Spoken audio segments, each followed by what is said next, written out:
Hello everyone and welcome back. In this video I will paint the SEP V2 Abrams. I will paint it in standard colors. Most of the SEP V2 versions were upgraded from the previous Abrams version, and it was recently also deployed in the European sector after a long time. So my idea is to create a used vehicle which has been already in service for a few years, but also a more muddier look rather than the standard dustier look that we usually see. So hope you like it.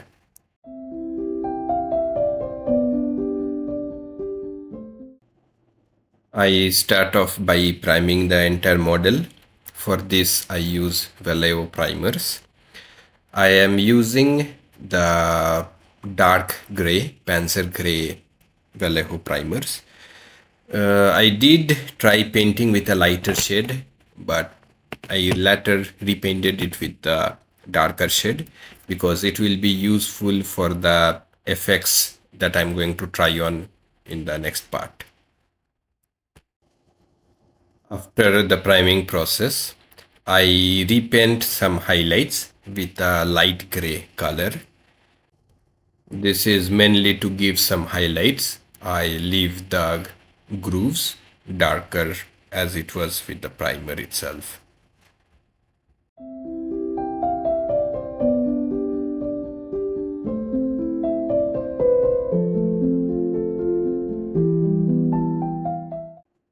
I do the same with the lower part, but I leave more darker areas as compared to the turret.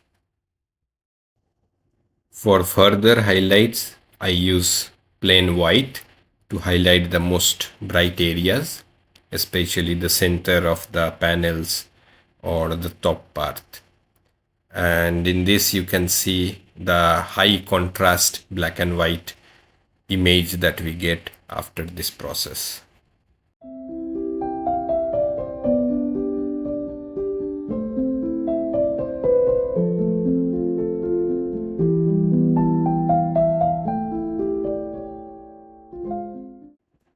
The tracks are also painted flat black.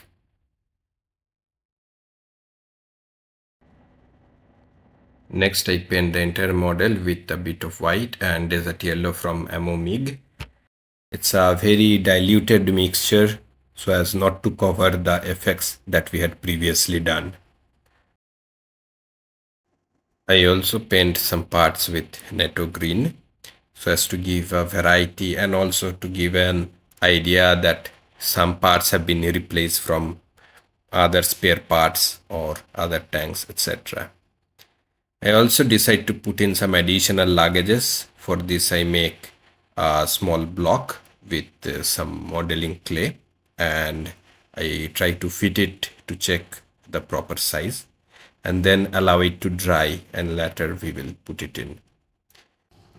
For the tarp, I took a small stiff napkin, cut it into a proper size and mainly painted it with PVA glue and water. After some time it will get a bit stiffer and we can bend it into whichever shape we would like to.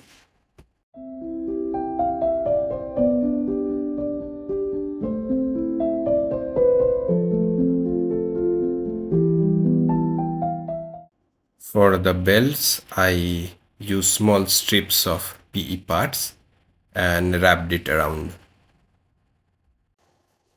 I painted the machine guns on top with flat black and the external commodities with natto green. The center of the wheel hubs, the clear parts, were painted with black. For a better visual effect, I decided to highlight further the centers of the panel, or let's say a light is falling on the tank. So having that vision, I decided to lighten up some areas. So it was mostly white mixed with a bit of desert yellow to give the pop of colors. In the next step, I put on the decals, softening with water and then fixing it with decal softener. because the decals are quite long and it's easier to manipulate them with the decal softener. Even though there is not many decals in this set or in any other armor kit, but for the severe weathering processes I will be doing in future, it's better to use an additional product to fix the decals. I further fixed other accessories onto the turret. I also included a spool of cable or rope on the side of the turret, which I made with a thin wire and wrapped it around. For this step, I mainly use the super glue because it's already been painted and I do not want to melt the plastic or create a damage on the paintwork by using the normal plastic cement. So I use super glue sparingly, but only after I'm sure that the part is going to fit there.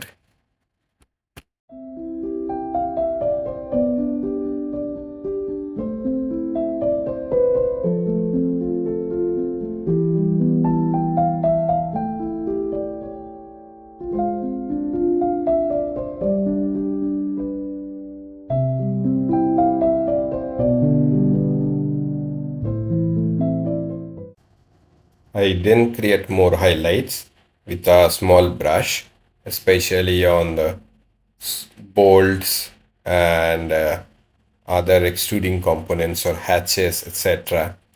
To create a better effect, I mix desert yellow and white in a very light tone, and with a small brush, I pick up the highlights.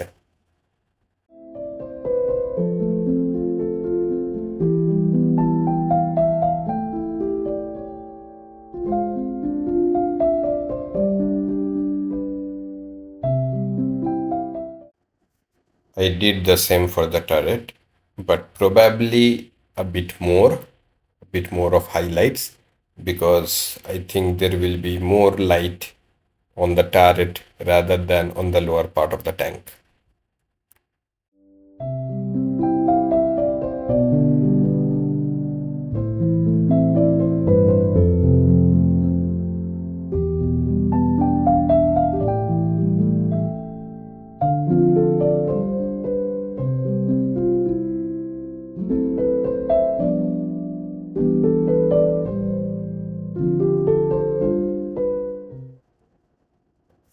Next, I spray a coat of satin varnish.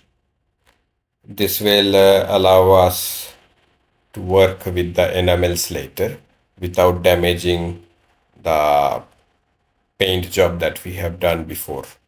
So I think this is a very important step. I think I did 2 rounds of a clear coat on the entire unit.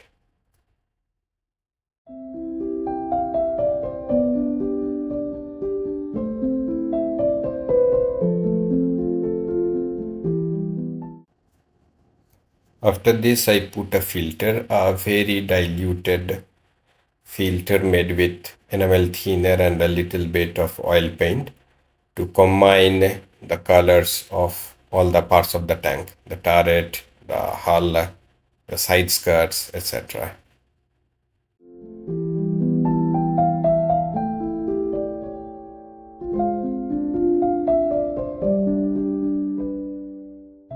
Kind of looks like this after the filtering.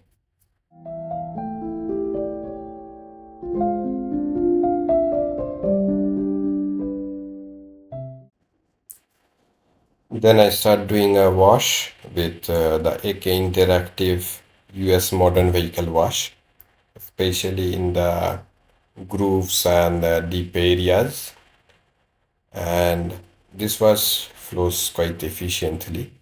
I also mix it with, I think 50-50% with enamel thinner, so it flows quite well. I do the cleanup with a cotton bud soaked in enamel thinner, and it cleans off quite well.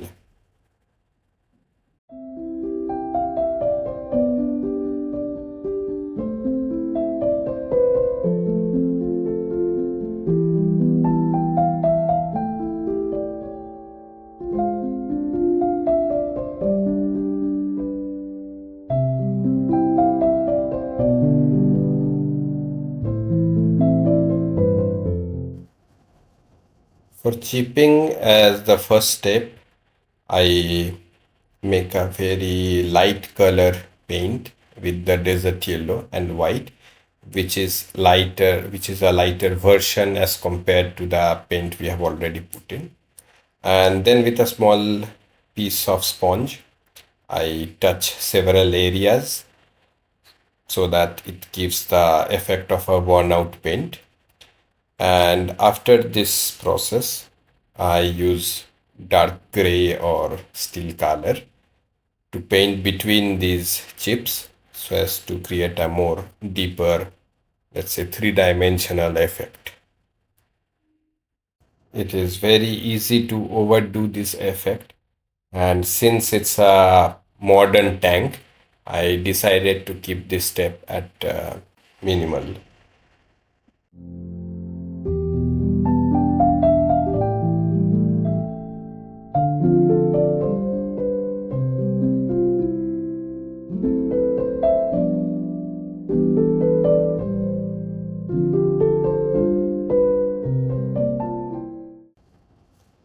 I then do some oil dot filtering with darker colors at the back or where it's more greasy and oily, etc. And for the front part, I use more lighter colors. For the turret, I use more light colors and gradually blend them in with a bit of enamel thinner to give a more smoother look.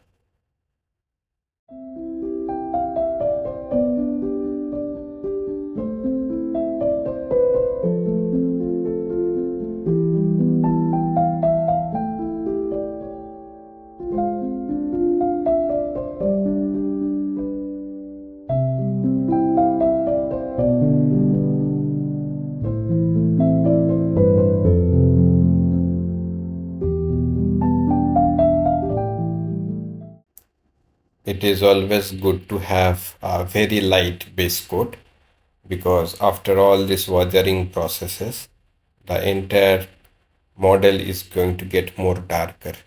It's always easier to start with a lighter base coat.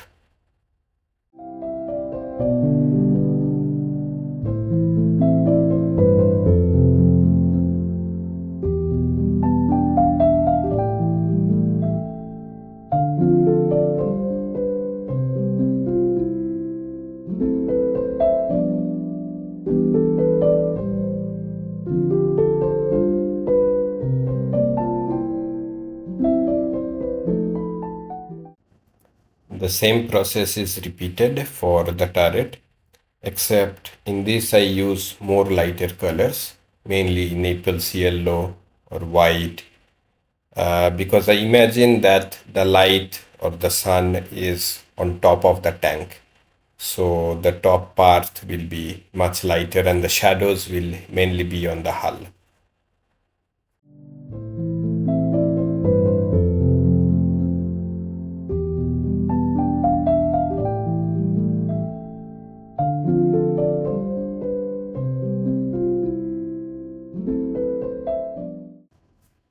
For the track, I start by painting the rubber pads gray. This looks a bit bright for now, but trust me, after all the weathering, it will become quite darker and more muddier.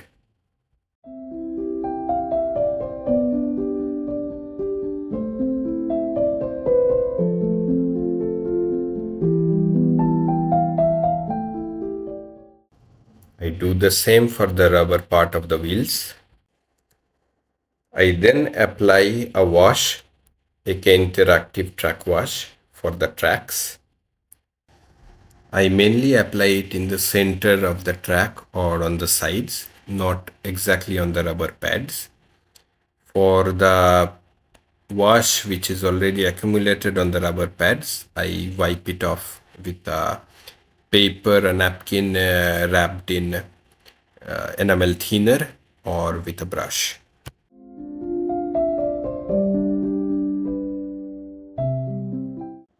It kind of looks like this after this step. Then I make a lighter shade of gray for representing some wear and tear on these rubber pads. I use a dry brushing technique so that it does not become overwhelming.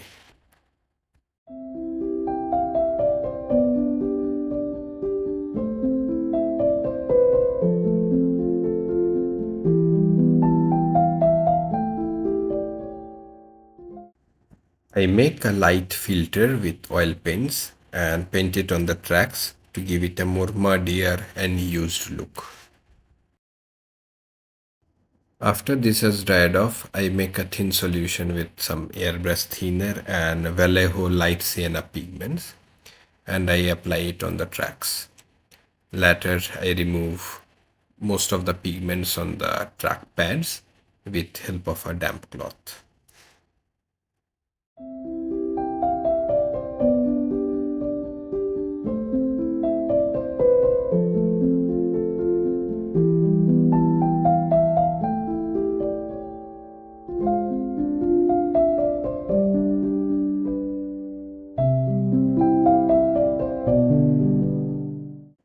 I tend to go back and forth between a lot of the techniques that I use.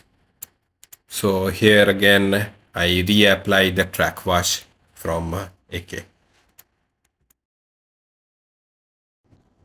As a part of the final weathering for the tracks, I use light sienna pigments, also European earth, and dark brown and black, etc. from Revell, which I had in my stock for a long time. And I use it sparingly along the sides and in the middle of the tracks. I also use rust pigments on the sides of the tracks, and also polished metal from MIG sparingly to highlight a few of the track links.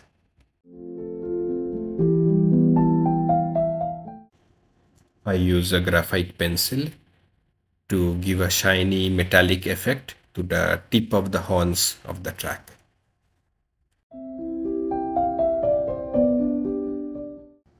For weathering the wheels and the lower part of the hull, I spray the pigments using a toothpick and a brush. This is a very efficient technique for covering a big area in a small time, and it is also quite realistic if we use different tones of brown or earth to represent different time in which the mud was deposited onto the tank. For the lower part of the hull, I followed the same process, and then I airbrushed burnt umber from Vallejo after this process. I also used some pigments on the upper parts of the tank, but this was only to give an impression of accumulated dust or dirt in crevices. It has to be done carefully because too much pigments will kill off the effects. Next, I mount the wheels. Mounting the track was a bit tricky, especially on the front and the back. Slight rust effects was applied on a few latches and grills, as seen in the pictures. I did this with oil paints.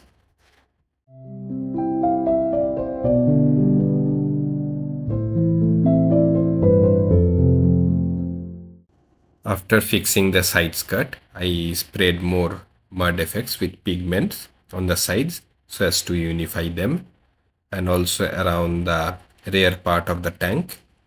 I sprayed some engine oil from AK. To simulate grease, I used gloss varnish with some black paint and put it into the crevices where it's usually greasy.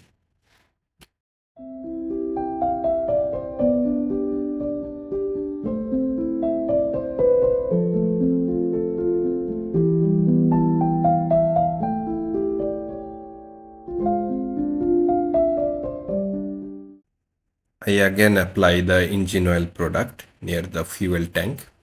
I do it in several layers, allowing them to dry and then reapplying again. This gives an impression of a tank in service for quite some time.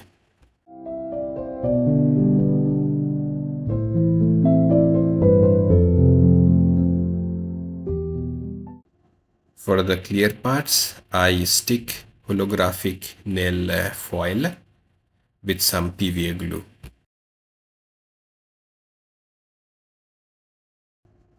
This was a very fun build. Hope you all liked it. Please let me know all your thoughts in the comments below. Thank you.